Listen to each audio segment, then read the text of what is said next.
Ah, la palanca. Estoy acá. Ahorita, ¿cómo te llamas? Bangor. Ok. ¡Oh no! Se desconectó el tipo. ¿Lol? Sí, se desconectó Edixi. No.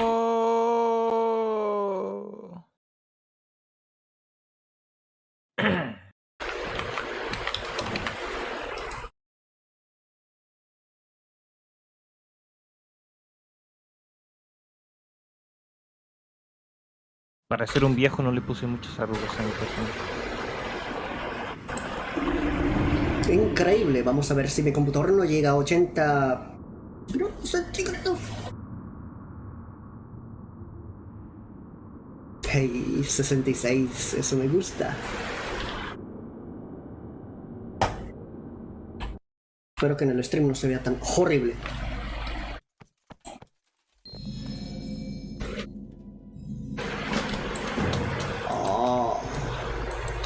Champion, an injured war council is underway. Your presence is required in Stormwind Keep. You have to kill.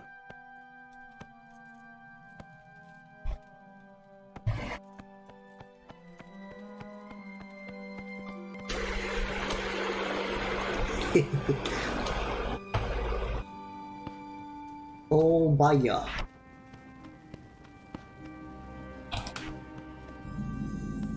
What?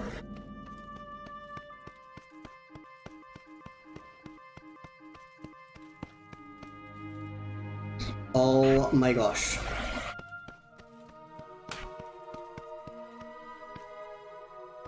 Bro.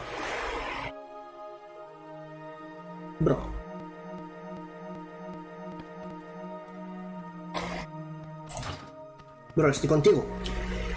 Oh my gosh.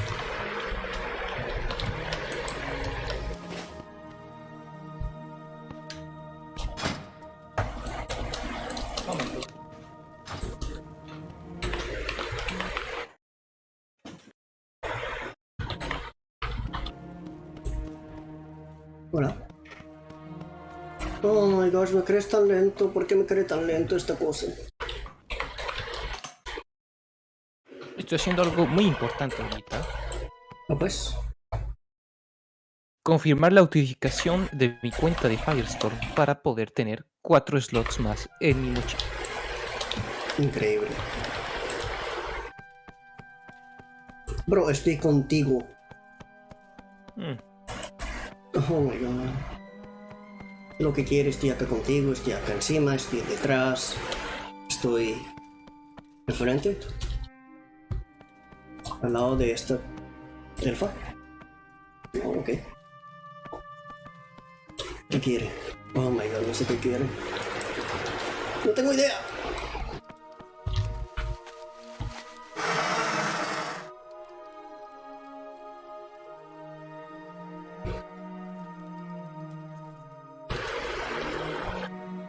¿Qué quieres? ¿Qué quieres? ¿Qué quieres?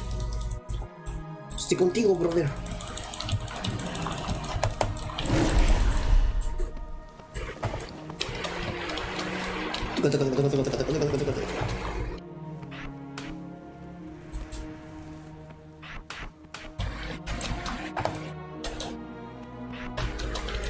Oh my god. ¡Muévete! ¡Estoy acá! ¡Acá!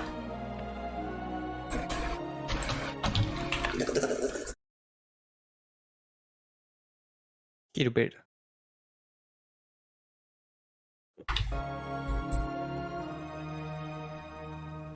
Estoy streameando. Sí.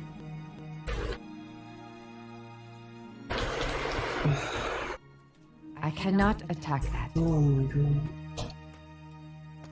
¿Dónde voy? ¿Será que creo que ya sé lo que pasa? Bueno, no voy a seguir un retrasado que se está quedando ahí quieto. Lol. Fucking NPC bugueado. Deja de hacer perderme el tiempo. Little call board. The call for all arms. What is this? Attend to the king's things. I don't fucking care about the king. I don't want to do butter for Azeroth. Please fuck off. Your mother.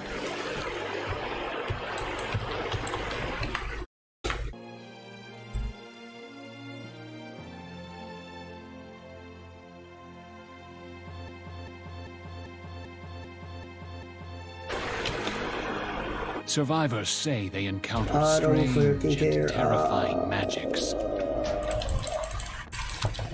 ¡Pásame la cinemática nomás! ¡Quiero skipearla!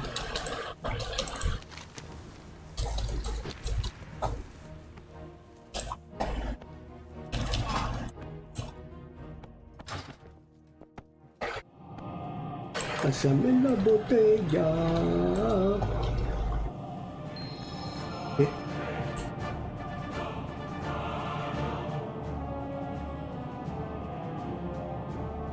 Ups. Ok.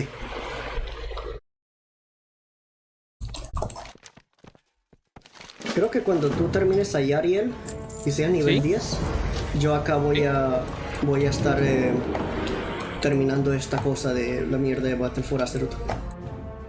Ah, Oh, yo sé que lo que pasa, incluso si hacemos Battle for Azeroth, tenemos que hacer la campaña principal de Battle for Azeroth para poder ir a otro lugar.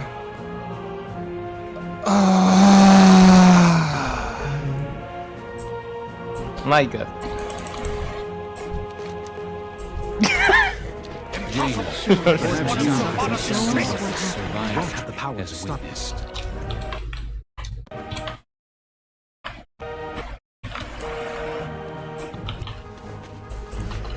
Digo que puedo volar. Ah.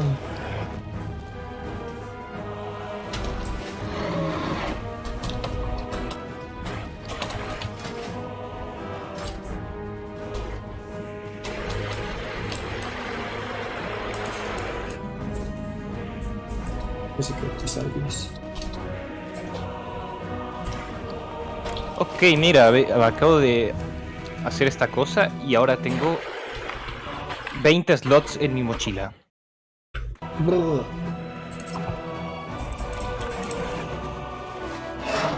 ¿Qué? Oh my god. Oh my god.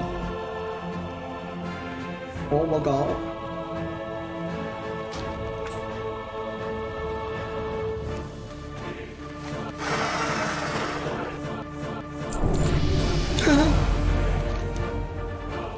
¿Cómo se demora en cargar este juego? Ah, eso sí, normal. Incluso yo estoy teniendo dificultades técnicas. Oh my gosh, epilepsia warning, epilepsia warning.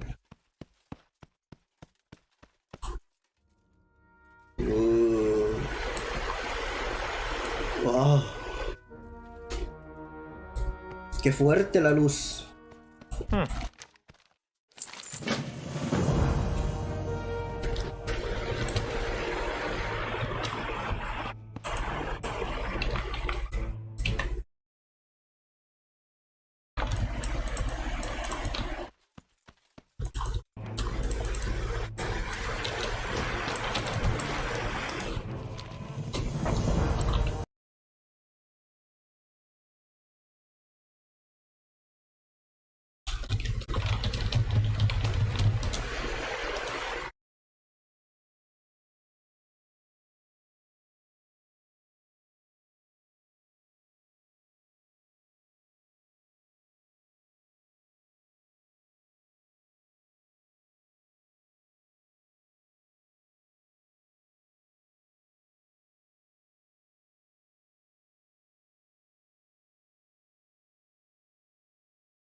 Todo va tan rápido en retail, me estoy asustando, men. No me acordaba que todo iba tan rápido así.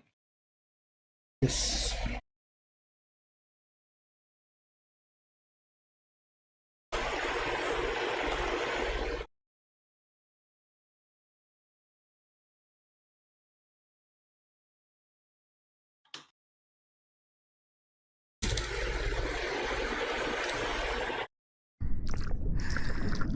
Ah, recuerdo esto. Qué buen videazo. Tengo que verlo de nuevo.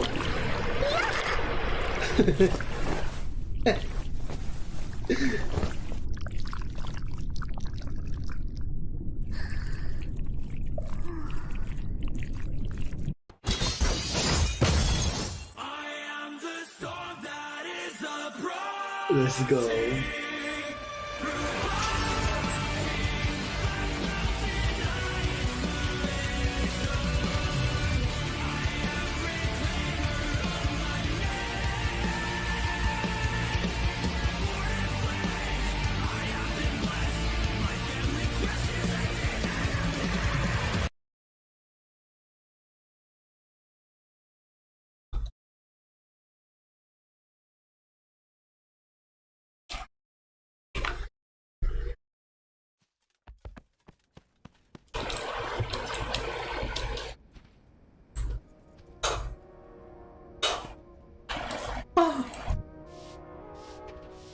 Creo que se puede escuchar mi...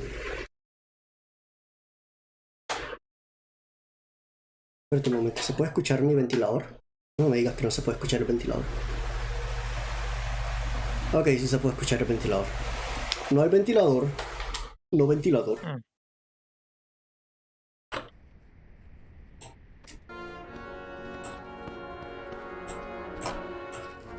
¡Ya te quito! ¡Estúpido perro!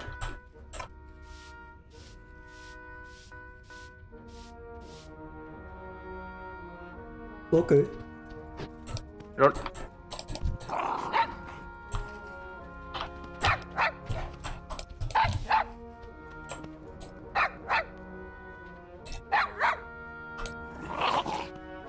¡Oye! Casi me muerde.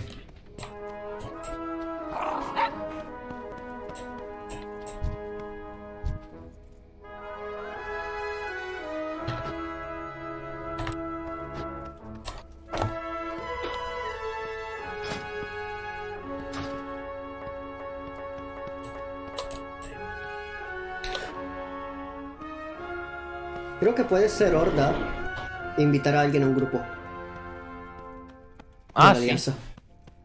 Sí, ahora es Crocs Faction. Sí, Cool. pero no era así en versiones anteriores de WoW.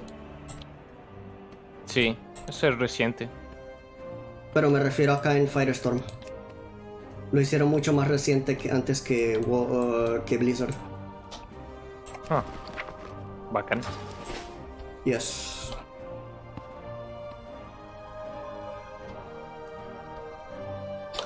Y por eso es algo gracioso y bacano. Porque pues siempre Firestorm está como un paso adelante de ellos. Sí. De escuchar a la comunidad. Oh my god, 78. Vea, aquí lo que me gusta de Firestorm es que saben que a la gente no le gusta hacer esta cosa de nivel 10. Así que te dan la opción, matas a los mobs de un golpe. Para terminar con esto rápido. Ok. Tal vez es por eso. Si matas de un golpe a los monstruos, es muy posible que es simplemente para que la gente pase rápido. Porque yo te aseguro una cosa. Esos mobs no se morían de un golpe. Sí. No si no tenías una armadura especial.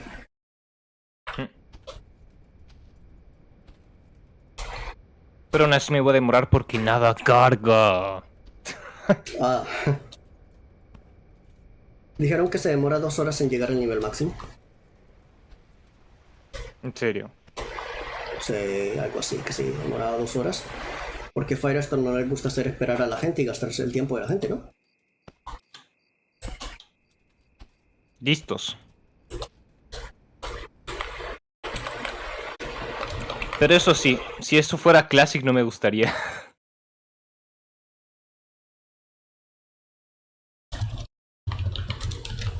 Pero en retail es otra cosa. ¿Dónde está Juma? Ahí está.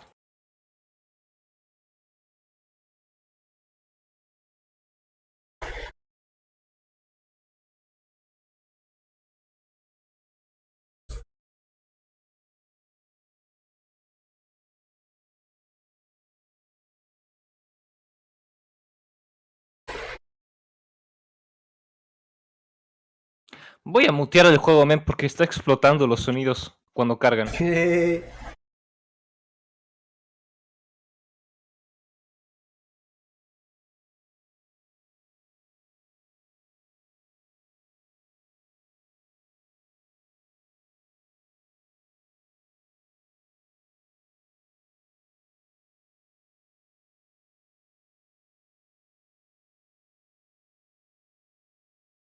Hmm.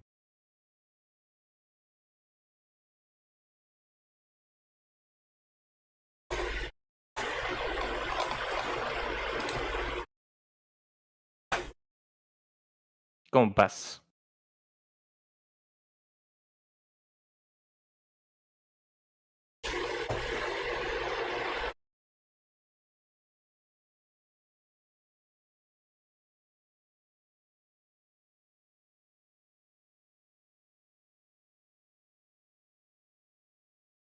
Uy, esta persona está jugando Genshin Impact. Lord.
Bro.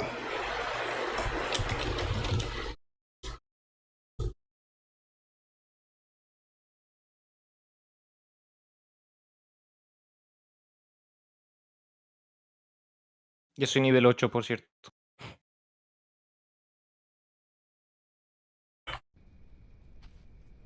Creo que también tienen un nivel boost, por eso llegas al nivel 10 tan rápido. Sí. Más bien sería terminar la campaña ahí. Hmm.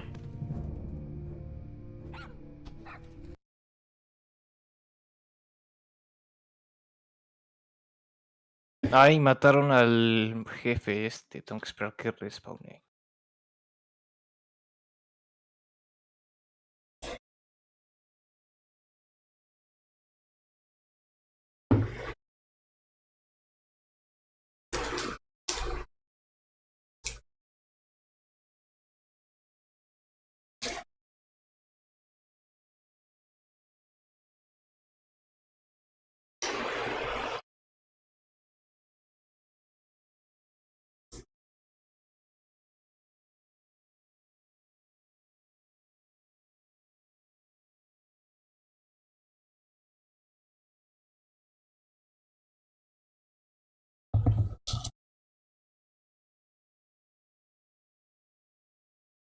Qué divertido es este juego.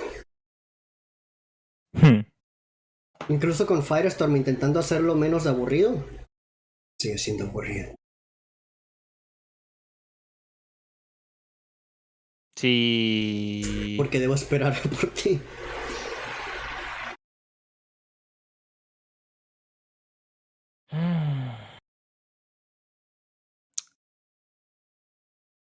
Otros jugadores mataron a este man.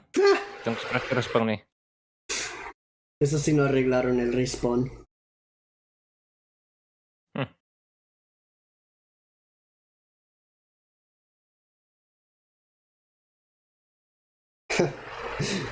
Hay mucho drama sobre la nueva Ariel. ¿Ah, sí? Sí. Ah, Que ok. tiene cabello, el color de piel más negro, bla, bla, bla, bla. Y luego veo un meme así que representa lo que siento. ¿Qué sientes?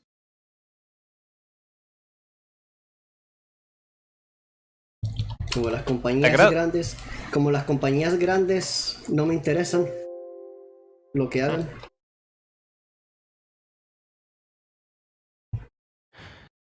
A mí sí me molesta porque, men, son personajes ya hechos y ya escritos, y como es una compañía grande, tienen el poder de cambiar los personajes como les conocemos. No sé. Sí, exacto, por eso no me importa. Porque son compañías grandes, no confío en ellas, no me interesa lo que hagan.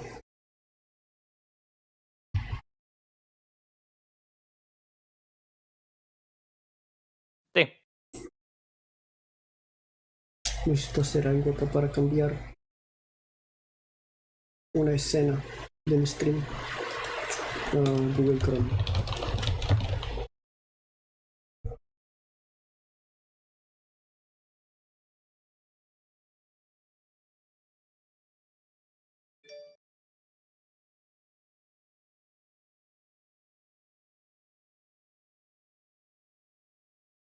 Wow.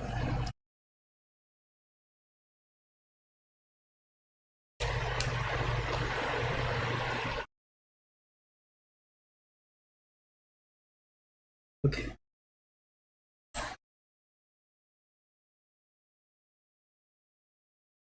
Ok, copiar y pegar. Y debería servir. Hmm. Me acabo de acordar que tenía un macro en el oficial que era de aceptar las misiones automáticamente. No un macro, perdón, un addon. Oh. Mm. Oh, cierto.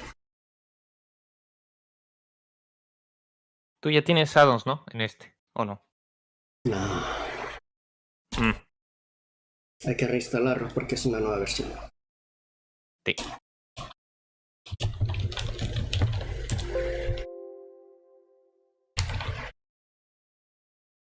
Oh my god, nada carga. Ahí estás.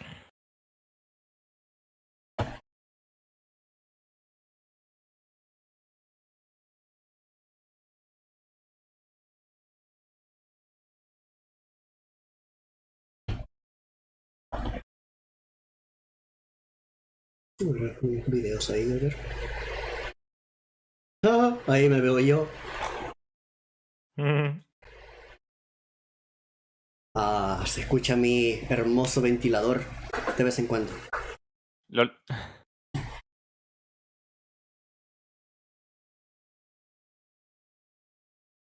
Qué calidad.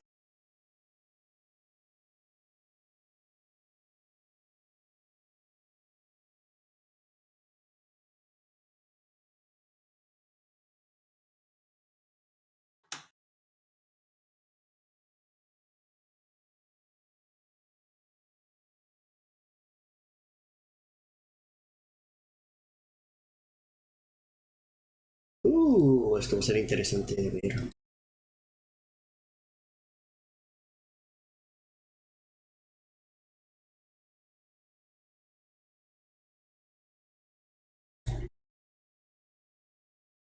Ya soy nivel 10. Oh, entonces cuando termine esto de esta zona ya seré nivel 30. Algo Con razón. así. Sí, men. Welcome, old chap. How are you feeling? You look tired. Sí, Perhaps tiene ready 2 to horas, se finally hace rest. facilito, le veo. Con este sistema de Firestorm. Yes. Weight off your feet, eh? Those last few levels of the back rooms have really been taking a toll on your health, happiness, and sanity. Though really, what did you expect? Deciding to come to this multi-level hell just outside of Earth. But of course, No, no, no crashes. No crashes. Ok, todo bien. Seré furia como siempre. Mi especialización favorita. Welcome to level 5, the Terror Hotel. You enter the night and immediately have your senses caressed by the faint smell of lavender-scented air freshener and the low, steady hum of smooth jazz. How could something that is, in theory, so incredibly relaxing also be so oddly terrifying? All the other backrooms levels have been so overtly hostile, or at least unwelcoming to human presence, but something about this place just seems to invite you in. It's made up to look like a classy hotel from the early 20th century, perhaps the 1920s or 1930s. It awakens half-formed memories of places you're not sure you'd ever actually been in your childhood, as well as a documentary you watched once on the Stanley Hotel, a centuries-old hotel in Estes Park, Colorado, that inspired Stephen King to write The Shining. And anything that reminds you of The Shining's Overlook Hotel is probably bad news. So you proceed with caution, knowing danger could be around any corner here. You quite enjoyed the smooth jazz, but once or twice, you find yourself wondering if there's something else you can hear under that fine piano and saxophone. Unintelligible whispers in a language that seems equal parts familiar and alien. You find your eyes drawn to oil paintings on the wall, all portraits of what you can only assume are long-dead strangers. Such is the way of the backrooms. You wonder for a few scant moments whether the eyes of the paintings are following you. Anywhere else this would be a crazy thing to think, but in the backrooms, anything seems to be possible. Occasionally, the whispers behind the unending flow of smooth jazz seem to get louder or quieter as you traverse the ornate halls of the hotel, marked by fine mahogany furniture, Turkish rugs on hardwood flooring, beautiful vases brimming with flowers that should surely be long dead by now, right? This whole place seems startlingly clean compared to the rest of the backrooms. No dust, no smudges, it's perfectly pristine, as though an invisible cleaning staff is working to maintain it around the clock. You're almost lulled into a false sense of security when you feel a tap on your shoulder and pivot on your heels with an awkward, stifled yelp. But all that stretches out behind you is a long, winding hallway with not a soul in sight. Suddenly, something moves above you, and you instinctually dart out of the way. That's because the backrooms has taught you well to remain on guard at all times. And good thing, too, because the creature fluttering above you is a female death moth. You remember being told about these creatures by members of the major explorers group on other levels, and you assume, correctly we might add, that they have some kind of a hive or nest on this level. While behavior can vary from specimen to specimen when it comes to the death moths, it follows that the males of the species are relatively harmless, while the females are decidedly not. They've been known to engage with extreme aggression, especially nearby to their nests. They're also capable of spitting acid, which will really put a dent in your otherwise relatively pleasant day. You know that these creatures are best avoided at all costs. Thankfully, the death moth seems to only have eyes for a nearby lamp, much like its non-anomalous earth moth counterparts. What a relief they're so plentiful around here. When you're confident that the death moth is gone, you quietly get up and proceed. You've got no interest in getting your face melted off today, or any other day for that matter. After so many encounters with the most horrific monsters you can imagine over the last few months, you're always alert for potential horrific threats, often hiding in plain sight. That's why, when you see a small black and white cat wandering around, you immediately expect that it will explode or grow tentacles, or actually be a lure controlled by a giant fish or spider creature, hiding just outside your line of sight. Funnily enough, the last thing you expect is it to come over and start talking to you. And yet, that's exactly what it does. Life can be a little strange like that, friends. The cat approaches and says, "Hello there, explorer. I'm Samantha. I like to frequent the level 5 hotel. Rather nice, isn't it?"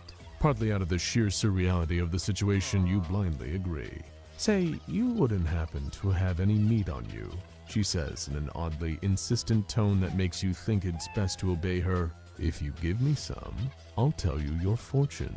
It's a fair trade. For a moment you worry you don't have anything on you to satisfy Samantha the talking cat, but then you remember that before coming down here, you packed a number of supplies in your backpack, including a turkey Slim Jim. It wasn't the best, but hey, it was meat. You get it out of your bag and offer it to Samantha, who eats it before replying, you're going ¿Todo to be bien? offered a deal by something Sí, Ok. nada más comiendo.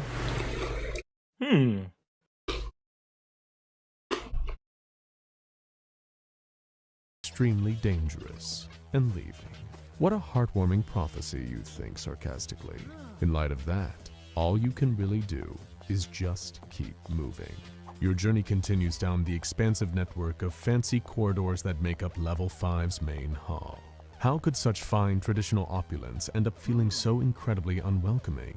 Now and then you notice swarms of death moths in the distance and continue making the wise choice of hiding away in the dark corners until they've passed. Occasionally you'll see dead ones on the ground, being feasted on by strange horned rat-like creatures known as death rats. It's all one big, perfect ecosystem of strangeness down here.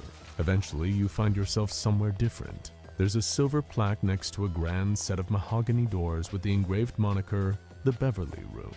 You venture inside, hoping Beverly isn't some nightmare creature that'll immediately rip you to shreds or shake you down for more meat in exchange for vague psychic readings. But instead, you find a gorgeous network of grand ballrooms, the kind that you imagine must have hosted countless Shining-esque parties back in the day. The only notable piece of furniture in these otherwise cavernous rooms is a table, covered in an assortment of esoteric items, including various drinks that you know better by now than to Voy a buscar algo de comer. A ver, ¿qué hay? Ok. Está bien, te espero.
Ok, Aria.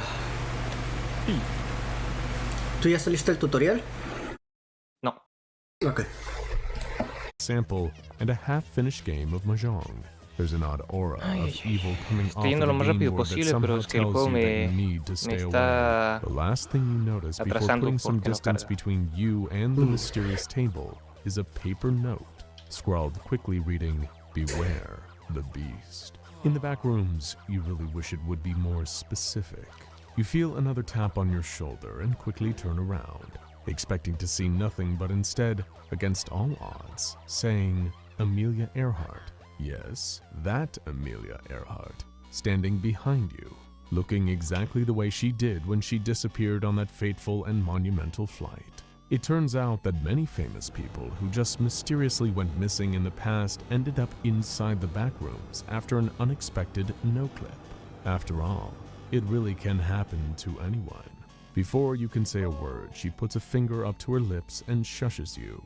There's clear fear in her eyes. Suddenly, you can hear a mysterious growling noise coming from somewhere. Honestly, it really isn't clear where it's coming from. It seems almost like it's being projected directly into your head. This, naturally, leaves you feeling a little nervous. But Amelia Earhart, who seems to know what she's doing, takes you by the hand and leads you away to a nearby hall, where the two of you hide in different dark crevices. You have the good sense to just stay put and wait as the growling gets louder and louder. But soon, it's ear-splitting, almost deafening. Part of you wants to scream just to drown it out, but you get the sense that doing so would mean instant death. That's when you see it. A huge quadrupedal mass made of multicolored pipe cleaners? You'd laugh if it wasn't so utterly terrifying. And you're right to not make a sound, because this creature is a growler, a highly aggressive and predatory entity that hunts down any living things it can find to assimilate and devour. It uses echolocation to hunt its prey, so any noise you made would have spelled certain doom for you. The one saving grace is that growlers are phenomenally stupid, so it doesn't spend long looking for you when you aren't immediately evident. Soon after it arrives, it moves on, taking that horrific psychic growling with it. You breathe a sigh of relief when you're just back to whispers and smooth jazz. But by the time you feel brave enough to exit your hiding place, Amelia Earhart is sadly long gone. You had so many interesting historical questions for her too. Instead, you just keep walking, because that's what you've learned to do in the balconies. At least the locale here is a little more visually stimulating than the other levels you've been trapped in. You look up at the portraits on the walls and notice something eerie. They're all smiling now, with wide, toothy grins. You remember reading back in high school why people never smiled for these old portraits. The painting process could take hours on end, so it's always best to let your face assume a relaxed position. Big smiles on portraits this old seem to be profoundly unnatural. Oh, I wouldn't say that, old chap. I think it's nice they look so happy. Don't you? You hear that voice ring out. It's smooth, clear, classy, and refined, and yet seems to have an undertone of almost limitless malice. Like a pleasant, well-groomed pond atop a lava-spewing volcano. You turn towards the voice and see its origin. A man, well, kind of, standing in the hall about 10 feet away from you. He's wearing a fine suit, but one thing seems off about him. Maybe it's his vibe, his cadence, or the fact he appears to have a green cuttlefish for a head. Before you can formulate a joke about how you must have accidentally wandered into the Has-Been Hotel and are now standing face-to-face with Wish.com's Alistair the Radio Demon, the mysterious cuttlefish-headed man speaks up again. I'm the proprietor of this hotel, you see. I take great pride in knowing that it's running smoothly at all times. But you see, it's a hard job for just one man, even as hard as a worker as I. Would you consider becoming a business partner of mine in the hotel business in exchange for equity and other benefits? It's been a surreal day. You've been hustled for Slim Jims by a talking cat who can predict the future, saved from a pipe cleaner monster by Amelia Earhart, and it now seemed like you're being roped into an MLM by Davy Jones' Sigma male grindset cousin. Maybe it would be a good idea to just settle down and get into the hotel business on level 5. A bit of stability would certainly be nice, wouldn't it? The stranger seems to sense you are mulling it over and moves in for the kill. How about you come back to my office and we'll get the papers drawn up, eh? I'll give you an incredible deal. Deal. That word. Suddenly, everything clicks into place. You remember Samantha's prophecy. You're going to be offered a deal by something extremely dangerous. The paper from the table in the Beverly room also flashes back to you. Beware the beast. That's when you have your usual suspects moment and it all clicks together. This is not a legitimate business partner. Oh no. This budget bill cipher is actually the beast of level 5. The most dangerous entity on the entire level, and you need to get out of there. Now. You turn and run at full speed, not caring about anything else. You can still hear the fish-face freak calling out, "You're missing out on the deal of a lifetime!" behind you, but you're not interested in playing any of his Squid Games. All you need is to get the hell out of there and find a safe zone. You run past death moths, death rats, and even hounds on your way out, but you'd rather deal with them than make a deal with the beast. 'Cause this is one Mr. Beast who won't give you money. He'll only give you pain and suffering. You find your way to a heavy iron door marked Maintenance and run into the room behind it. This is how you discover the third and final section of level 5, the boiler room. Filled with vintage boiler technology and pipes, it makes you feel oddly nostalgic for the many pipes that infested prior levels. It feels like coming back home after a long period of staying in, well, a hotel. There's also a familiar nutty smell coming from the liquid dripping out of a nearby cracked pipe. You take a sip and find, to your immense relief, that it's almond water. The pipes are filled with delicious, rejuvenating almond water. You drink your fill and fill a canteen, then walk deeper into the boiler room. The deeper you go, the hotter it gets, but suddenly, there's a light in the distance. You brave the heat, panting and sweating from the intensity until finally, you reach the light. Things will never be the same again after that. Now go check out the next level, Level 6 Lights Out, for more information on surviving this uniquely terrifying place. Welcome, Explorer. You just keep surviving, don't you? How impressive. We still can't decide if that's a blessing or a curse yet, though perhaps a little time on Level 6 will help clear up that confusion for you. Maybe it'll even be your light in the dark. Sorry, bad joke, but you'll get it soon enough. You find your way into a hallway that looks like an entrance to a different place. You're sweating buckets, with the metal tendrils of the boiler room behind you, belching steam and exuding ambient heat. You thank whatever deity or invisible force you believe in for the fact you were able to fill up your almond water supplies from the pipes, because if you hadn't, you surely would have sweated to death from dehydration. As you approach the hallway, you see a handwritten note pinned to the entrance. Of course, you've learned to heed little clues like this, so you unpin the note and give it a read. It says the following. A couple days ago, I saw someone rush out of the entrance to Level 6. Well, rush is a strong word. He limped. His left eye was missing, he was clutching his chest, and one of his legs was clearly broken horribly and trailing blood. He looked like he shouldn't have been alive, and from the sound of what he was saying, he didn't think so either. He said he'd been attacked. That much was obvious. The nature of what attacked him was particularly unnerving to me. Whatever it was, it screamed at him to get away from it before pinning him to the ground and clawing at him.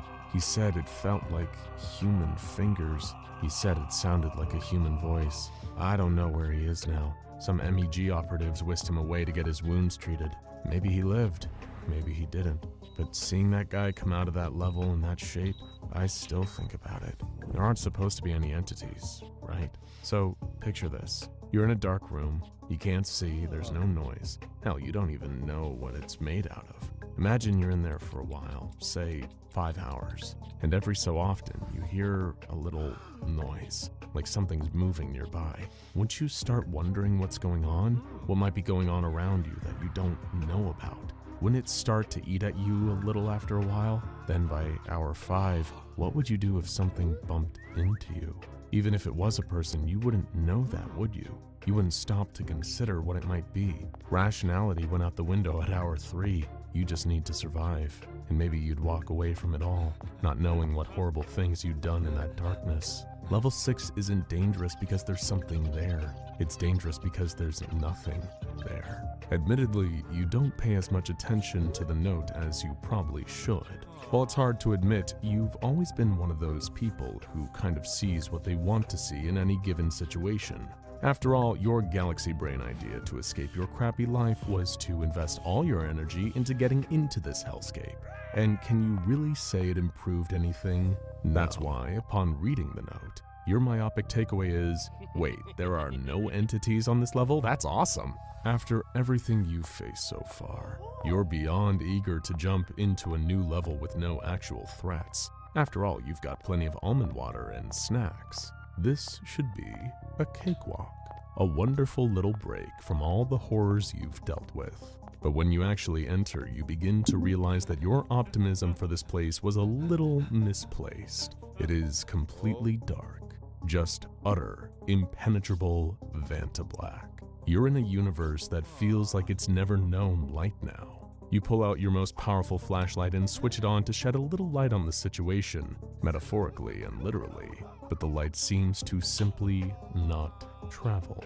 Even when you put your hands right in front of your face, you don't see them. You realize suddenly why there are no entities here. This place could never support any kind of life. Only darkness lives here. You realize that you're going to need to make your way through this place through touch alone. You reach out and feel the clammy, smooth walls. It occurs to you suddenly just how incredibly quiet this place is. It might be the most silent place you've ever been. You can hear your own heart beating, every inhale and exhale, the blood vessels pumping through your ears. You feel like you're on a level of the back rooms that somehow hadn't even loaded yet. You are the only asset in existence here. Your brain reorients to a new goal now. You need to get the hell out. So you begin moving through this oppressive blanket of darkness. All you can do is hug the walls and move forward, hoping that you don't trip over. That's why you need to move slowly too. If you tripped over and got turned around, you'd be irreparably lost in this place. And in this kind of darkness, they'd never even find your bones. What a nasty thought. So you try to push all these nasty thoughts out of your head and keep your eyes on the prize. You've survived every level up to now, even ones that were full of far more dangerous entities. You can survive this one too, right? But there's undeniably something about the darkness and the silence that takes on a frightening life of its own, an oppressive effect on your already fragile mental health. As the minutes, then hours pass, you begin to hear strange things in the dark, like scuttling sounds, footsteps. Was that someone else breathing? Oh no, oh no. The paranoia is starting to set in. But didn't that note say that there were no entities in here? It must be your mind playing tricks on you, right? But what if it isn't? Suddenly, a terrible thought crosses your mind and flushes your system with a surge of icy dread. The back rooms are filled with tricksters, windows that look normal but are ready to pull you to your death, monsters disguised as puddles, beasts that masquerade as humans by stealing and wearing their skin for God's sake. What's to say that a human being wrote that letter you read? Wouldn't that be the perfect cover for a malicious, intelligent entity, writing a note basically telling you to let your guard down while it waits inside ready for the kill? Your calm composure plummets into a pit of anxiety and fear. Are you alone in here? You keep hearing those noises, scuttling, chittering, whispers. What could it be? A 6-foot cockroach with a switchblade, or a giant unkillable spider who wants to drink your liquefied guts? Or something so much worse? Something truly unknowable, something truly, cosmically nightmarish. You're prepared to walk into some Lovecraftian fever dream, but instead something else somehow steps from the darkness, illuminated by some unknowable light source. And it isn't some eldritch beast, it's worse. It's your old boss, Mr. Bateman, the one who fired you from the last job you had before you decided to give it all up for the backroom's embrace. He's wearing that same nasty, hate-filled sneer from the day he called you into his office to give you the axe, sending you back into poverty. He rolls his eyes dismissively. "So this is where you went after I canned your sorry ass," he says with a cruel chuckle. "Doesn't surprise me. Of course you'd run away from responsibility into some strange dark crevice like the worthless little insect you are. Good thing, too. Better wasting away in here than adding to the surplus population back on Earth. But know one thing, you're going to be as useless here as you were out there. Never forget that."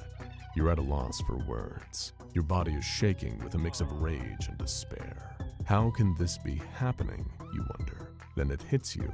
This is a hallucination. You remember reading an article a couple years back about how the mind needs stimuli, and when it's deprived of that stimuli, it avoids total madness by making its own. First with subtle auditory hallucinations, and if it persists for long enough, detailed audio-visual hallucinations. Like, for example, imagining your boss berating you in the bowels of the back rooms. It's all just an illusion created by your own mind. Though admittedly, that doesn't make it hurt any less to hear it. You push forward through him into the darkness, diffusing him into vapor. But his cruel words and your knowledge that they originated in the depths of your own mind wound you. It's only a few hours of walking in the darkness, feeling along the cold concrete of the walls, that you get another ghostly, hallucinatory visit from the past you wish you could forget. It's Mrs. Newman, one of your 11th grade teachers from high school. She always failed you, berated you, and kept you behind after class. Just seeing her there, enshrined in light like whatever the opposite of an angel is, you can feel yourself breaking out into a cold sweat. Fears and anxieties you haven't felt in a decade are clawing their way up the walls of your heart and into your mind. You'd genuinely rather deal with monsters. She clears her throat like she always did, and says in that same shrill voice that always cut right through you. Well, well, well, fancy seeing you here in this dark and dismal place. It suits you. This is always what I assumed the inside of your head looked like. God, I knew you wouldn't amount to much. You were always a lousy kid, but this is something else. I hope you enjoy it here, because I know for a fact that this is where you belong. You can feel the tears stinging your eyes. She's not telling you anything you didn't know, but that doesn't make it hurt even a smidgen less to hear it relitigated all over again. After all, that's why you're here, isn't it? Because you were so worthless and pathetic out there, you needed to run away from reality. You knew there was no place for you in that world, so you hoped against hope that there would be some small place for you in this one. Was there? You do what you've always tried to do, push through the pain and move on. Mrs. Newman shatters like glass and disappears as you walk through her. And just like that, you're in total darkness again, with silence as your only company. It is truly the loneliest place in the world, but that's fine. You lie to yourself. You're used to loneliness, but not this kind of loneliness. Part of you could even pray to run into a smiler, just so you'd have something to keep you company. You'd take attempts on your life over more emotional torment right now. It just hurts too much. It's several hours after that wandering and wobbling through the darkness that you encounter them. The ones that you thought, that you hoped you would never see again. But there they are, emerging from the darkness. Your dear old mom and dad, brows twisted in disapproval and eyes burning with the low, gnawing malice that you know they've always had for you. You feel yourself getting weak at the knees. You try to form the words, but nothing comes out. Your fear and horror are bone deep. They speak, somehow using one voice between them. You are nothing. A waste of space. We wish we never had you. You made both our lives worse. Again, nothing you didn't already believe, but to hear it puts you through agony. Every word lacerates you. You begin to sob and just keep walking, having no idea how much time passes. All you can hear is your own crying, bouncing off the walls of all these dark, narrow corridors and bouncing back to you, like a reminder of just how terrible you feel. This is what you came here to escape, so why can't you escape it here? Your thoughts are finally jogged when you almost trip and fall down the stairs. Wait, stairs? Does that mean a way out? It's hard to even quantify the relief you feel going down those stairs, following what inexplicably sounds like breaking tides of the ocean down below. But hey, you'll sure as hell take that over the oppressive silence of level 6. You've learned now that there are things far worse than monsters in the dark, suffocating halls of the back rooms. You take a deep breath and walk into the light. Now go check out the next level, level 7, Thalassophobia, for more information on... Well, ¿Cómo vas ahorita? Ya terminé el tutorial. Está esperando que cargue porque estoy en Star Moment. ¿En serio? Sí.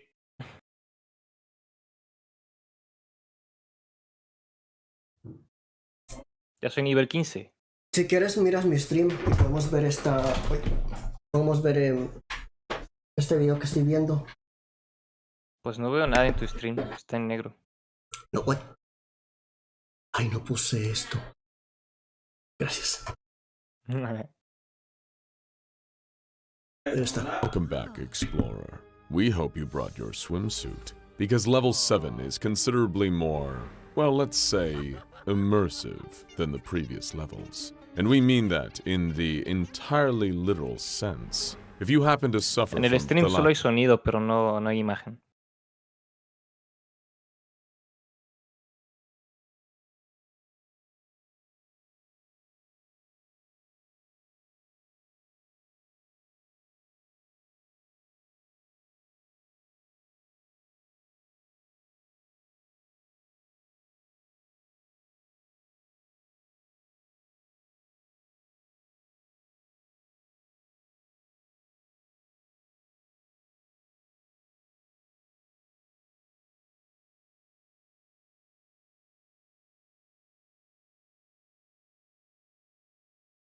Thalassophobia, I'm afraid you're about to have a truly terrible time. But really, given the near infinite number of backrooms levels out there, there's going to be at least one or two that are perfectly tailored to your specific personal phobias. Oh, doesn't it feel wonderful to be represented? Welcome to Level 7, Landlubber. First things first, though, as soon as you enter Level 7, you pop out into the entrance room.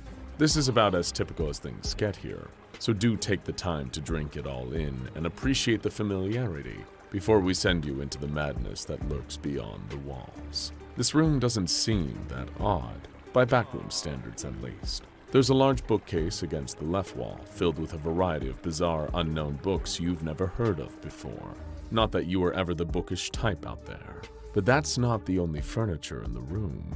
You've also got a small coffee table, a chair, a fluorescent light overhead, and a number of other miscellaneous pieces. There are also some items that other prior explorers have left behind, perhaps to make what follows a little easier. You notice a rebreather and a series of oxygen tanks that you can only hope are full. You wonder for a moment whether you're meant to be exploring the large but relatively shallow puddle sitting in the middle of the room. A cursory check with the ruler you brought with you, thankfully, proves that this puddle really is just a regular puddle.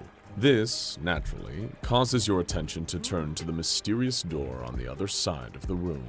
You've learned to trust the significance of strange doors in the back rooms. You approach with caution, taking the small revolver you've been packing for a few levels now out of your pocket. You slowly open the door, only to see a defiance of physics that almost breaks your brain to even consider. It's as though you're looking down on an ocean, perhaps 5 meters from you. Somehow, the wall that seems like a sidewall here is the ceiling to the ocean below. Talk about trippy. But your mind has already spent some time adjusting to the strangeness of this world. You're already thinking of potential solutions. If you can find some rope in this room, you can create a passage between these two gravitationally displaced zones. So that's exactly what you do. You find a rope, anchor it to one of the larger pieces of furniture in the room, and drop the other half down towards the ocean. Brilliant move, explorer. Next, you consider the need for a vessel. Perhaps you can create a makeshift raft out of items in the room. How clever, you think to yourself. I'm really getting a handle on this whole thing at long last. You decide to pour the books out of the bookcase and use the other items around the room to modify it into a makeshift raft. You also stock your backpack with the rebreather and various oxygen tanks. With all this and the supplies you already have, crossing the ocean should be a piece of cake. You throw your makeshift raft down into the depths and rappel down the rope towards it, feeling like some classic adventure hero. Soon enough, you're sailing smoothly across what feels like an infinite expanse of dark, rolling water. You feel like you're at Point Nemo, the part of Earth's ocean that is further from any point of land on the planet. Even with all your supplies, there would come a point when thirst and hunger would drive you mad, all the way to the grave. But hopefully, you tell yourself, you'll find something resembling civilization, or at least whatever passes for it in the backrooms before then. You notice there's no sky up above, just an endless concrete ceiling 5 meters above you. And despite the lack of light sources, everything seems to have at least a dim glow down here. You sail for a while, remembering how much you enjoyed learning about seafaring pirates as a kid. You're just living the dream out here, aren't you? You turn your eyes downwards into the black depths of the mysterious ocean and notice something a little strange. You can't see any fish, literally any of any variety. It's like the ocean itself is just dead. Something you've learned about the backrooms is that oftentimes the absence of entities can be just as anxiety-inducing as their overt presence. Certain frightening questions begin to plague your mind, like, were there never other creatures down there? Or worse, did someone else down there kill them? Your frightening existential musings are interrupted by a sudden act of shocking violence. A spear suddenly protrudes from the bottom of your raft. Its tip appears to be some creature's fang, sharpened to an even deadlier point. There's something uniquely terrifying about this. Up until now, you haven't encountered an aggressive backrooms entity that was capable of using tools and weapons. Things just went up a level in danger. But you can't really concern yourself with the wider implications of this act when something underwater is still trying to smite you. The spear comes up through the floor of the raft again and again. You're lucky that you're able to dodge each strike, but that doesn't stop water from flooding into the raft, quickly causing it to sink. The spear comes up through the ground again, and you fall backwards off the boat, into the water. You scramble to put on the rebreather as the icy cold of the water steals your last gasp. As your eyes adjust, you see the monster destroying your beautiful raft. You'd learn later that people call this creature Tiny. It's a terrifyingly fast and aggressive humanoid fisherman that rules the upper echelons of the ocean here on level 7. It's almost difficult to make him out through the water, but you can clearly see spots of bioluminescence on his lithe, athletic body. It's difficult to tell where Tiny's body ends and the twisted hide of another aquatic creature he's wearing begins. You're just immensely thankful he hasn't seemed to notice you. Instead, he's stabbing away at your sinking raft. His voice carries on out of him in a warbling psychic vibration, a telepathic war cry of dominance and supremacy. He yells, Another weakling felled by the master of the Black Waters. What a pathetic, pathetic disappointment. You remain completely still, sucking in the stale oxygen of the rebreather as Tiny finishes tearing the raft apart and swims off in another direction. Your silence has saved your life in this moment, because Tiny has the ability to detect sounds from miles away if they're loud enough, and trace them immediately to their source. If you'd panicked and thrashed around, you would have taken a spear right through the face, which seriously would have impeded your ability to adventure through the back rooms. But even with Tiny gone, you're still in the middle of an alien ocean without a paddle. You take a deep breath and try to channel your years of playing Subnautica. Perhaps you begin to think the only way out of this hell is down. That's certainly been the case in other backrooms levels, so why wouldn't it be the case here? All you need to do is steel yourself and begin your dive. After all, if Tiny has killed everything else here, you at least know he's the only creature you have to deal with on this level, right? Currently, you're up on the highest level of the ocean known as the Daylight Zone. It's the least overtly strange and anomalous of the areas you'll find in here, save for the fact it's one of Tiny's favorite hunting grounds. It's pretty much completely barren, with the exception of salt water and a pervasive sense of ennui. You keep going deeper, beginning to faintly worry about the very real possibility you'll run out of air. Thankfully for you, at least, the air of level 7 has a special quality that allows you to hold it in your lungs for much longer than conventional air. So if anything is killing you underwater today, it won't be the lack of air. Does that feel comforting at least? It should. Eventually, after what feels like an eternity of swimming, you make like Rod Serling and enter the Twilight Zone, the next level below the Daylight Zone you were just occupying. As the name suggests, it's a lot darker than the previous level, but that's not all. You turn around and see strange detritus floating through the dark and freezing water around you. Pieces of rusted metal, mysterious bone fragments, and in some cases whole skeletons, from both unknown aquatic mammals and mysterious, unearthly fish. This whole place seems to genuinely be nothing more than some kind of watery mass grave. As you get further into the Twilight Zone, you can even feel the pressure growing around your body. Part of you thinks that maybe you should turn around and swim back up to the top, but for what? For Tiny to impale you on his spear? You hold your breath and change the canister on your rebreather. You're committed now. Al fin You cargó. need to keep going deeper and deeper. Soon you ¿En reach serio? the next level, an even Sí, greater man. vista of pure darkness and Que suffocating. ya va, 10 minutos You take esperando out your la powerful pantalla en flashlight negro, and men. shine it through the deep dark Estoy en hole, Stormwind pero no veo seeing nada. skeletons with structures that don't even seem to make sense anymore. This is because ¿Está you're viendo mi in stream the ahorita? Midnight Zone. We'll give you the good news and Tu the bad stream news. The good news is that Tiny está doesn't dare en stray negro, down men. here, so you're safe from him. No hay ¿Cómo más. puede ser? ¿Le quité esa vaina? ¿What? Ay, un ruso me acaba de invitar a una guild. ¿Ah? Declined. Ahorita sí. ¿Ya lo ves? No. Ah, espera. Tiene que... Ah, ok, This ahora is sí. that it's because something else has claimed this territory. You go deeper, Tranquilo, ahora trying sí. to remain calm despite yourself. You're so deep now that the pressure feels like hands all around you, pushing in as though they're trying to force you into a shoebox. Welcome to the upper abyss, explorer. This level is so dark that even your flashlight is having trouble finding the way out there. You wonder for a moment, did something move in that deep and distant dark? Something impossibly big. Well, we hate to tell you this, but yes it did. Meet the Thing on level 7. This giant aquatic abomination is the other creature that shares level 7 with Tiny. It's a giant eel-like monster, with a giant mouth capable of swallowing whole buildings in a single gulp, and a tail that's approximately 11,000 meters long. It's also omnivorous and hates humans, giving it all the reason in the world to brutally devour them. And contrary to its brutish deep-sea appearance, the Thing on level 7 is actually an extremely intelligent being, with the capacity for advanced tactical thinking. While it isn't able to communicate telepathically or verbally, it has been shown to have the capacity to write, as we know from its critically successful and commercially popular series of self-published books. Eating People in the Upper Abyss of level 7 and Me, This Sort of Thing is My Bag, Baby, by The Thing on level 7.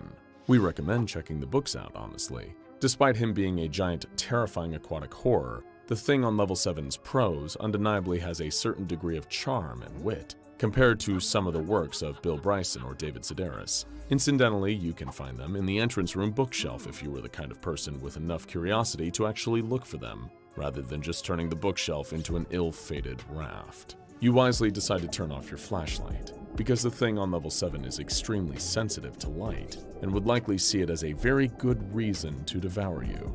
That's why you decide to continue the mission as discreetly as possible, and continue swimming lower into the abyss as the great body of the Leviathan roils above you. Eventually, while you feel like the pressure is on the precipice of turning your bones into powder, you find your way deep enough to see what appears to be a vast underwater network of mountains and cave systems. This is new, you think. Perhaps a way out? And once again, you think correct. You swim up slightly into the bottom of the Midnight Zone, where you see an unimaginably huge mountain, bigger than anything you can imagine on Earth. You approach, seeing something glowing on the side of the mountain. An opening, a cave mouth. You approach the almost mystical promised aperture, beyond eager to leave this aquatic nightmare behind, and pass over to the other side at long last. Want to stay tuned for the next exciting exploration into the backrooms as we delve deeper and deeper into this liminal abyss? Be sure to subscribe to the Backrooms Explained and turn on notifications so you never miss another expedition. Now go check out Level 8 Cave System for more exercise. Welcome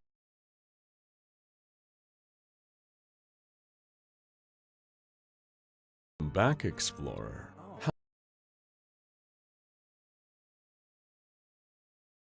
Welcome back, Explorer. How about a little spelunking? If it's a cave you crave, then you'll be right at home here. Just be warned, these passages can be a little stalactite. And if you're not careful, you stalagmite meet your end here. And if you think these puns are lethal, just wait until you see some of the truly horrific creatures lurking in and around the caverns you're about to risk your life traversing. Welcome to Level 8. We hope you brought spare batteries for your flashlight. That's because this level is an incredibly complex and treacherous series of caves, caverns, and tunnels leading off into infinity. Level 8 not only possesses all the unique dangers of the backrooms, but it also has all of the dangers that make regular Earth caves hazardous to traverse if you don't have preparation, equipment, and expertise. It's treacherous, uneven terrain largely kept in near dark, with the added danger provided by trickling rivulets of almond water, making the ground and walls extra slippery. Plant life is incredibly sparse here on Level 8. The most you're likely to find are some dried up... Dime, Mira mi montura. a ver.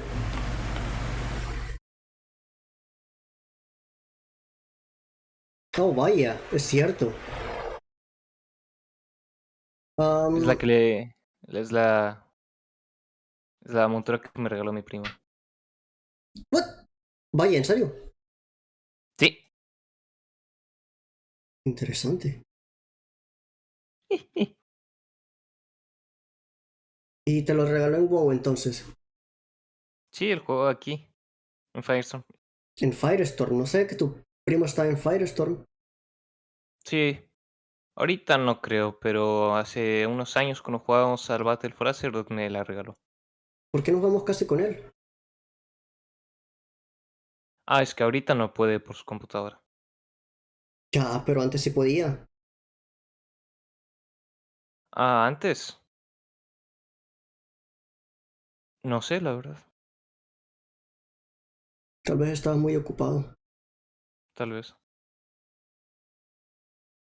Me encanta cómo retrocede. Mueve el trasero, mueve el trasero. Ahí. Mm. Ok.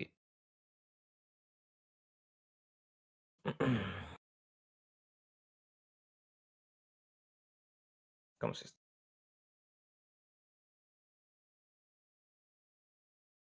Puedes irte a Battle for Azeroth entonces. Sí, un momento. Voy a hacer esta de aquí y voy.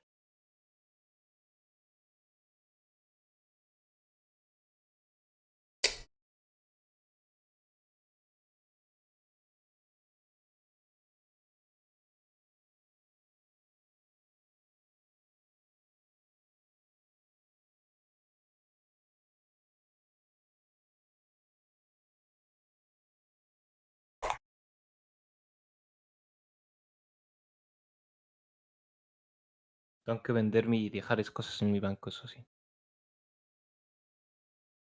Vines and shrubs, owing to the Uy, yo fact también. that there is seemingly no natural light down here. You also find huge pools of almond water pooling from the drips up above. But unless you're Hank Schrader, you're unlikely to enjoy these pools, because they're also full of minerals, many of which have reached toxic levels of buildup. There are also other pools on this level filled with viscous, dark, tar-like fluid, and if that wasn't enough to make you want to stay away from them, we'd also like to formally advise you not to take a dip. Explorers report that stepping into these pools will result in a huge number of horrifying, grasping human hands popping up, grabbing you, and dragging you into the suffocating depths. So, stay clear of those, please. The major explorers group has opened up some safe routes for explorers to traverse, but given the infinite nature of each backroom's level, your chances of actually finding one of these routes is, sadly, incredibly unlikely. Bummer, right?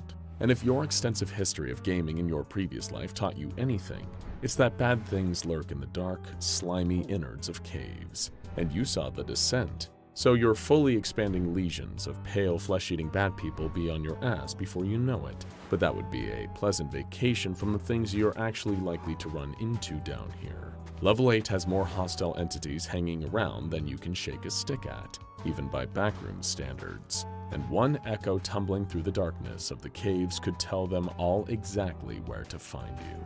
That's why in this episode, while you're fumbling around in a cave trying not to get killed, eaten, or worse, we're going to give you a rundown of the many beasts you might run into. We'll skip the ones you've already encountered and learned to deal with on previous levels of the backrooms. Because, of course, smilers, crawlers, skin stealers, hounds, clumps, death moths, death rats, and wretches are common here, and instead show you some of the new entities you really should be worrying about right now. First up, you better keep an eye on the walls, in case you fall victim to the deceitful violence of the camo crawlers. These are large humanoid monsters with 4 powerful arms, pincer-like mandibles similar to an insect, grayish-brown skin, in their default state at least, and large milky white eyes. This is because, like a lot of creatures you are liable to find inside of a cave, they're blind, and instead locate their victims through powerful hearing and echolocation. But unlike, say, a bat, the camo crawlers don't actively hunt their victims. Instead, they change their skin color to match their surrounding environment, waiting for the perfect moment to strike. Next comes a considerably more ethereal creature known as a transporter, or in some cases, a grabber. And sadly, we don't mean Jason Statham or Ethan Hawke will run into you into the backrooms. So Ariel, Sí. ¿quiénes son estos dos? ¿Ven mi stream? ¿Quién es? creature known as a transporter, or in some cases, a grabber. And sadly, we don't mean Jason Statham or Ethan Hawke will run into ¿Conoces estos dos? Blackphone. Eh,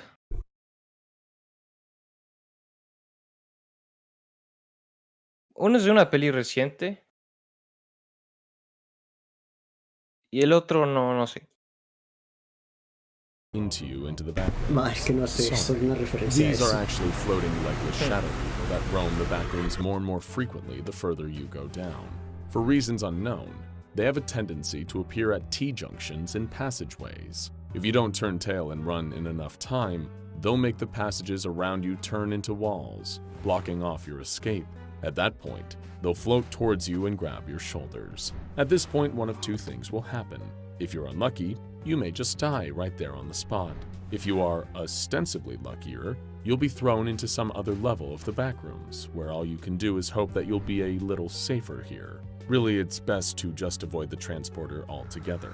Speaking of entities that you do well to avoid at all costs, meet the Paralees, some of the most invasive horrors that the backrooms have to offer.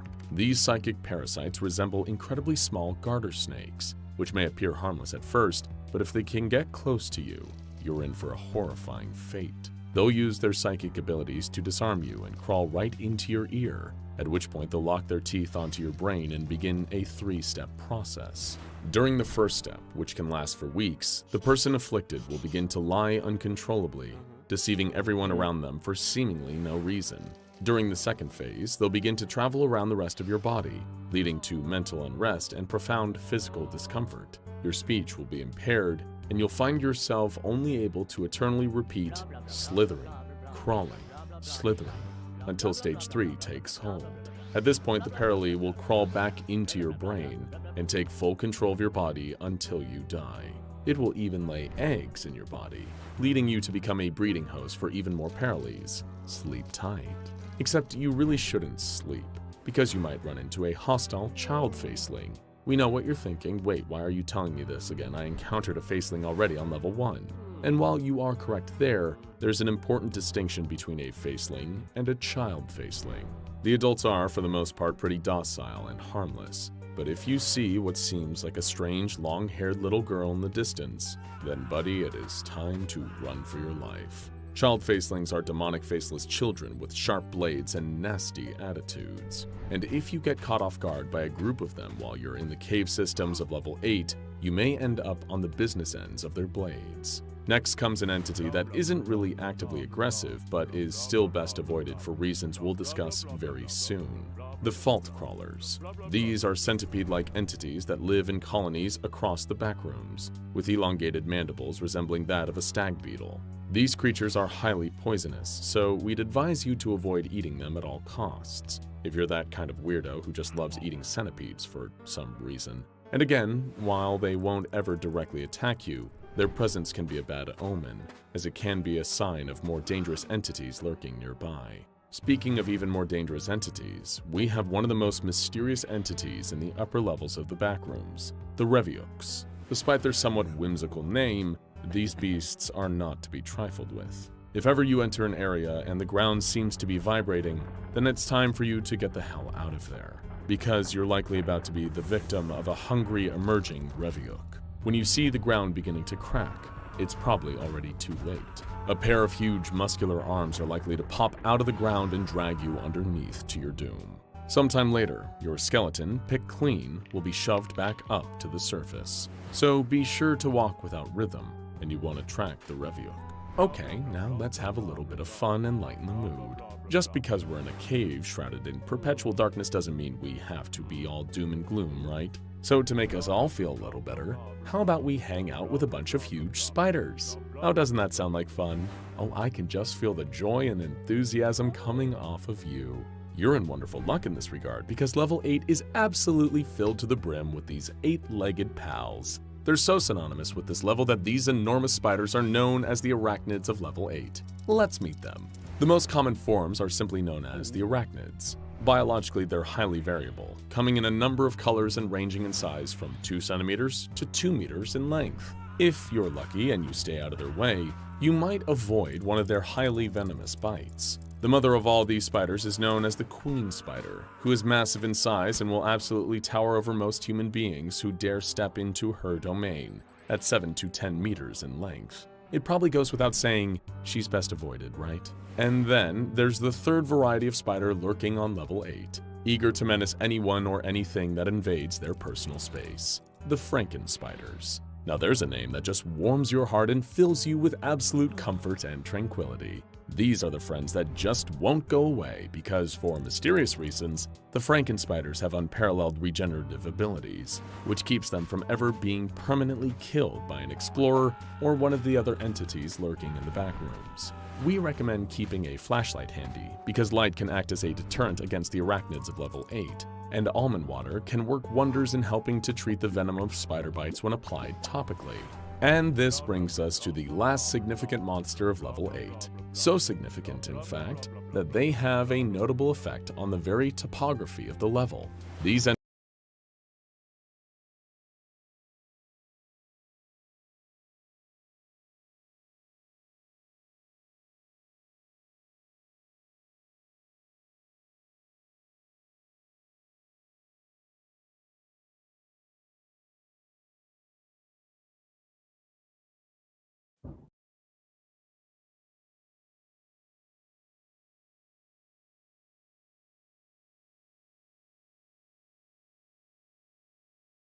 entities are known as the Wranglers. They're huge, snake-like beasts, with the males of the species typically being extremely aggressive and proactive in killing and eating humans, and also, disturbingly, have extremely human-like faces that appear to have broad grins. The more mature specimens have gray skin and glowing eyes, and are capable of twisting their bodies in any way they like. They are able to bore through the caves, twisting their bodies like drills. But that isn't their most dangerous and problematic method of locomotion. There was an incident with an unimaginably huge Wrangler on level 8 long before you arrived, detailed as follows in the official Major Explorer Group report on the matter. December 17, 2019, 12:30 a.m. A large deceased occurrence of Entity 75 has been found in level 8. It was discovered after an unknown wanderer reported it to MEG Team First Response. A team was promptly sent and took 7 hours to get to the location with the help of MEG operative Deezer. These operatives tried burning a path to the exit. However, not enough pyro oil was supplied. A second team arrived with more supplies. This allowed a path to be burned through the entity. At a later date, the rest was burnt away, the amount totaling to 2 cubic miles. This anomaly is an old male Wrangler, and it's the biggest Wrangler, possibly the largest entity, recorded. Many public cavern systems in level 8 have been blocked off by a mass of decaying plant-like flesh of a Wrangler. The Wrangler died during no-clip burrow. It seems to have died of starvation. The number of skeletons and indigestible objects found in here was considerable. These skeletons belong to some unknown entities. Some human-made objects and other essential supplies were found. Other mysterious objects were found as well. The MEG have sent backup teams of Regiment Quick Match to help the Wanderers trapped in the caverns of level 8 due to the large Wrangler corpse. Truly anything can happen in the backrooms, especially in a place as mysterious as level 8. You take a breath, now knowing the sheer breadth of entities you might face here. You take a careful step forward and fall through the floor into the next level. Want to stay tuned for the next exciting exploration into the backrooms as we delve deeper and deeper into this liminal abyss? Be sure to subscribe to the Backrooms Explained and turn on notifications so you never miss another expedition. Now go check out level 9. Ahorita si quieres que juguemos. Sí. Espero que haya cargado lo suficiente. Porque esa cosa es muy normal que no cargue bien las primeras veces. Después de que explores un poco, eso va a estar bien, más fluido. Sí.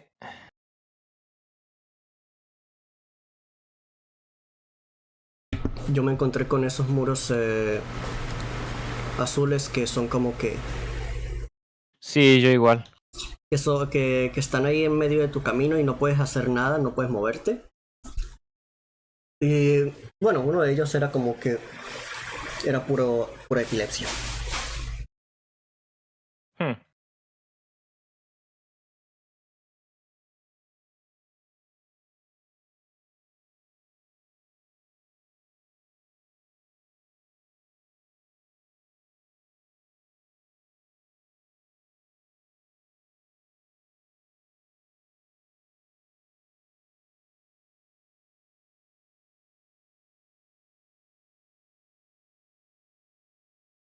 ¿Acaso este gnomo me va a seguir toda la vida?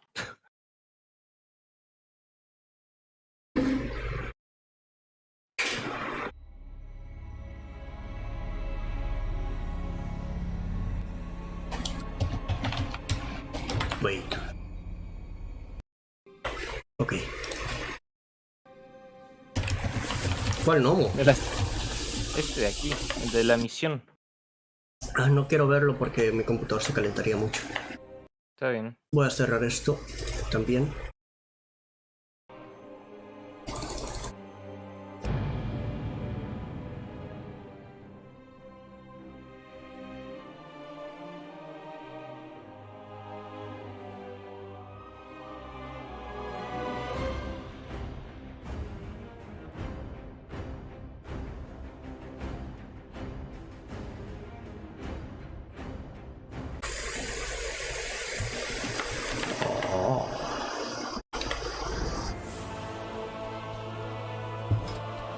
Ok.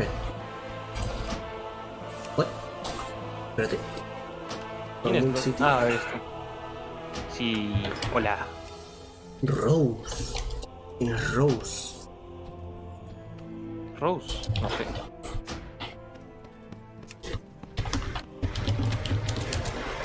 Ya soy nivel 15. No está bueno. Excelente. Excelente. Como dije, no sé, lo imaginé con la voz del señor. ¿Cómo se Vente llama? donde estoy. Señor Burns. Ah. Ven a donde estoy. Ya voy. Voy a Hay que entregar ver esto. esto. Güey, hablaste con un enano o gnomo Sí. que te está dirigiendo hacia Battle for Azeroth. Este gnomo. Eh, pa- para las especializaciones que tengo que aprender. Ah. Vente entonces. A ver qué es. Ah. ¿De qué hablas? ¿Por qué frijol? Activate Combat Specialization. Oh my god. Ah. Eso.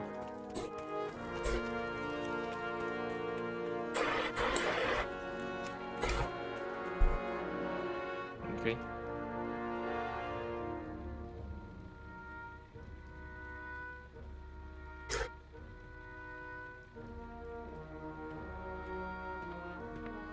Vente, vente. Ok.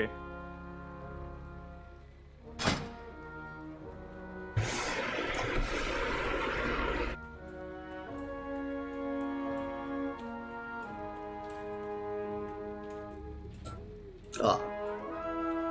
Ven, es que me quiero deshacer de este gnomo que me está siguiendo. ¿A qué más da? No quiero Tal que me vez- siga durante toda la expansión. Tal vez si abandonas la misión. Ven nomás entonces. Ok.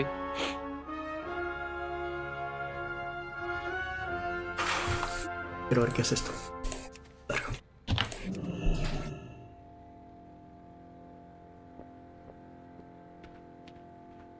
Oh.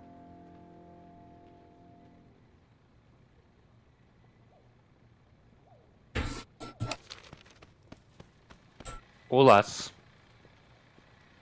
Ok, sí cargaste. Uy. ¿Cómo estás? Ah. What? A mí sí me cargas porque yo tengo los gráficos al mínimo. Ah, es por eso.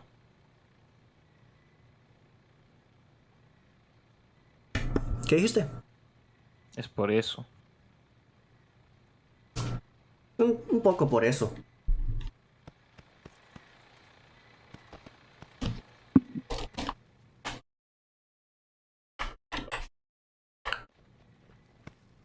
Voy a poner reload. Ven, y el mapa me carga.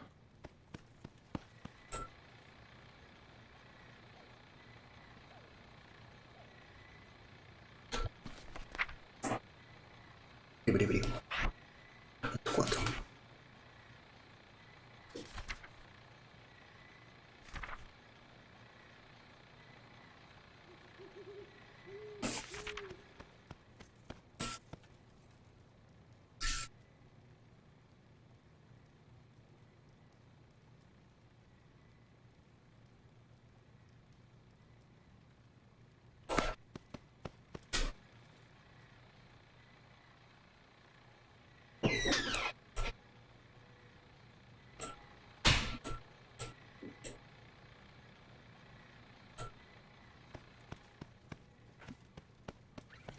¿Ya? No. Joder, madre. La música se me está bugueando. Pensé que También se había puedes, arreglado. puedes mutear la música o efectos de sonido, así se te descarga más rápido. Yo tengo los gráficos al mínimo. Me funcionan bastante bien.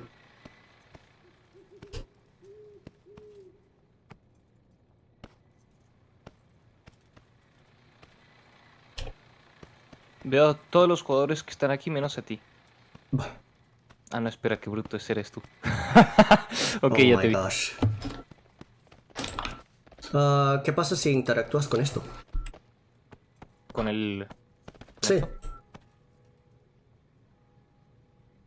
Ah. Assist the sentinels. How may I help? Travel to start the spire. Aid What? Northward Hold. Eso no son Ashenville, para nada. Townland Mountains, Solar Barrens. ¿Cuál quiere decir?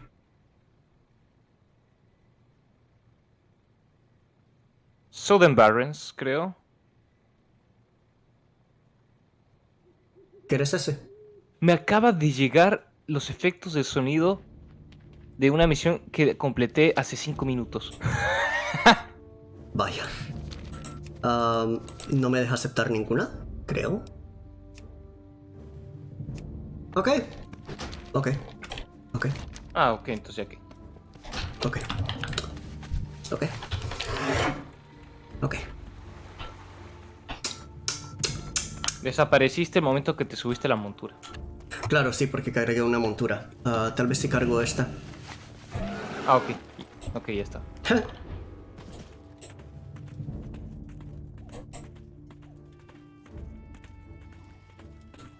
¿Estás yendo más rápido que yo? Pues es que soy un DK primero. Segundo, los DKs tienen una movilidad más rápida en montura. Tercero,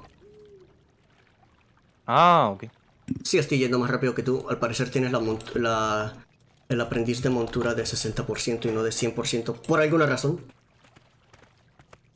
Tal vez porque en... Porque no te enseña, no sé, porque es un bug tal vez. Yo pienso Voy que a es ver un si- bug, o sea, para mí que es Voy a un ver si lo bug. puedo aprender. Voy a ver si lo puedo aprender. Yo no tengo ninguno de esos expertos. Wait, what? Wait, no, sí, tengo el de correr rápido. Eso debería ser para nivel 20, no para nivel 10. Entonces sí, estoy más rápido que tú. LOL.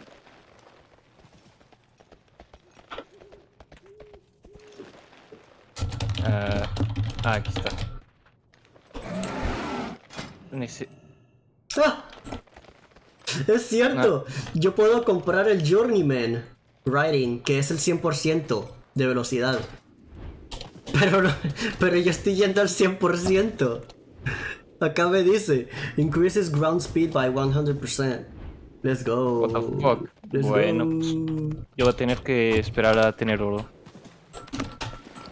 Te daré el oro para eso. Y bueno, yo tengo que llegar a nivel 40. No, nivel 20.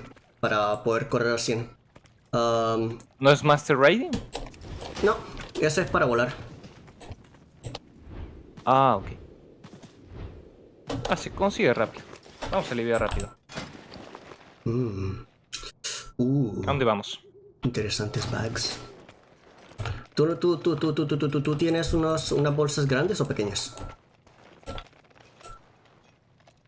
Tengo una de 12, una de 10, otra de 6 y otra de 6. Ok, bueno, pues mira, te voy a dar 3 de oro, ¿ok? Y te daré 3 de oro.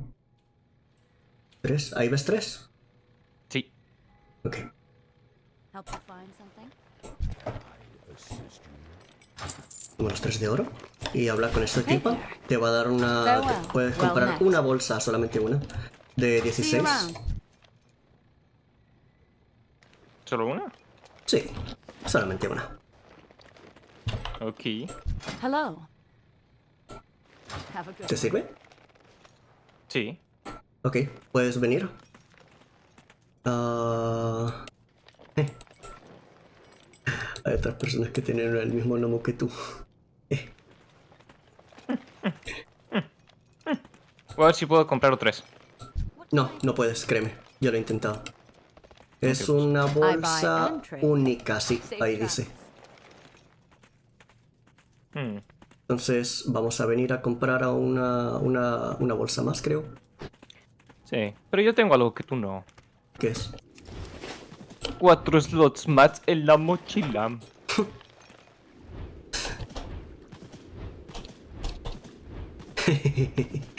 Eh, Espero que eso te alcance más para más slots que yo, porque yo como soy DK tengo bolsas grandes por defecto. Men. Que los de cada ahora son los nuevos magos, ¿no? La tienen fácil. Es que sí son los DK. Oh my god. Todo el mundo en World of Warcraft Wrath of the Lich King. Todo el mundo se fue de acá. Podías crear un... Esto es lo bacano. Puedes crear... Esto es lo que me gustó que hice WoW. Hicieron todos los personajes... No, cualquier cuenta es capaz de crearse un... Wrath of... Perdón. Quiero ver algo. Ok, sí, no tengo ese poder. Todos los DKs pueden ser creados a cualquier nivel solamente una vez. Ah, En World of Warcraft oficial de Wrath of the Lich King. Ok. Keep your Vaya. eyes and heart. Este no. Este. Verga. Ni siquiera yo puedo comprarlo. Ok. yo no veo nada. Browse my ware. Entonces, ah, está apareciendo. Sí, este es el vendedor del Tushu y... bueno, básicamente otra bolsa para los pandas. Ah, perfecto. Yo me compré su tabardo para poder obtener la reputación así y...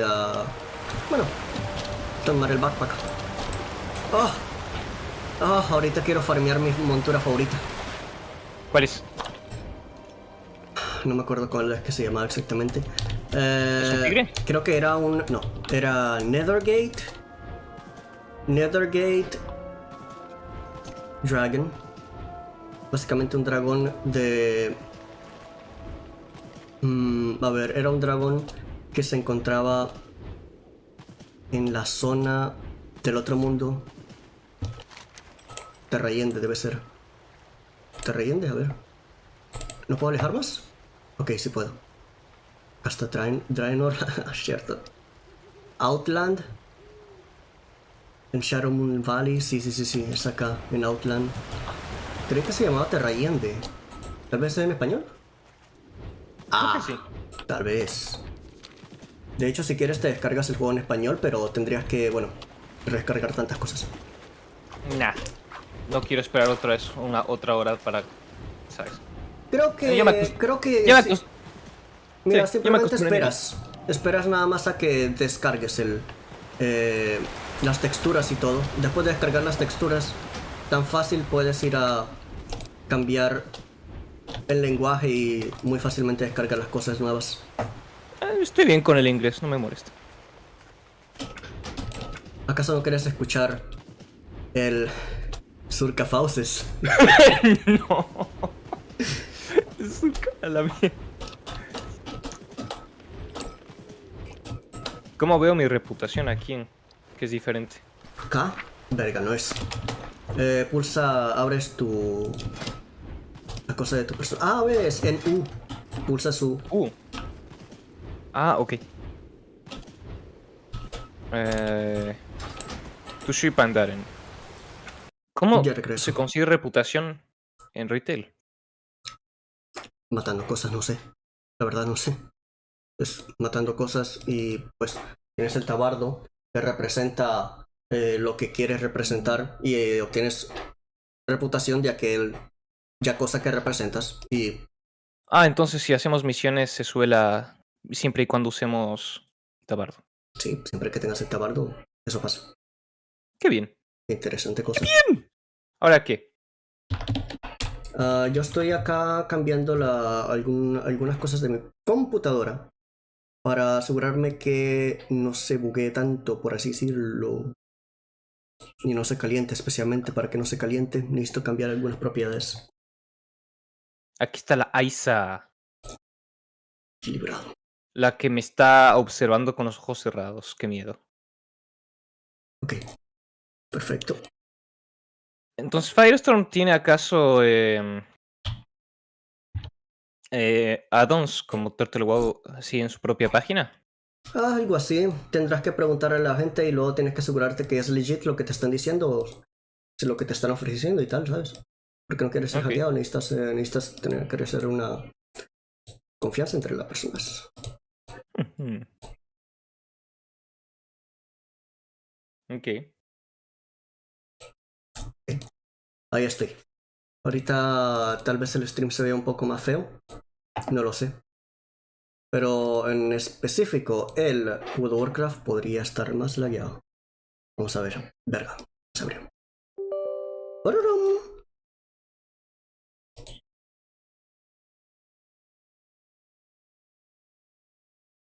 Ok. A ver. Yo voy a entrar brevemente. Vale. Voy a estar muteado porque voy a estar estirándome. Odio que en el stream se escuche cosas en el background.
Ariel, no sé si sabías, pero cuando sabes,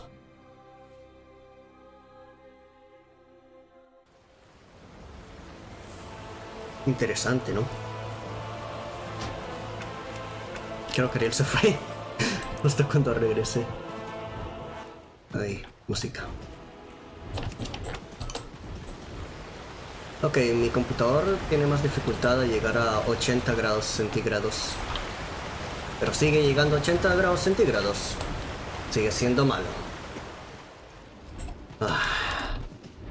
Ya vaya. Tal vez tenga que parar el stream y volver a abrir el stream para que la aplicación se actualice. Voy a hacer eso. Regreso. No sean mamones.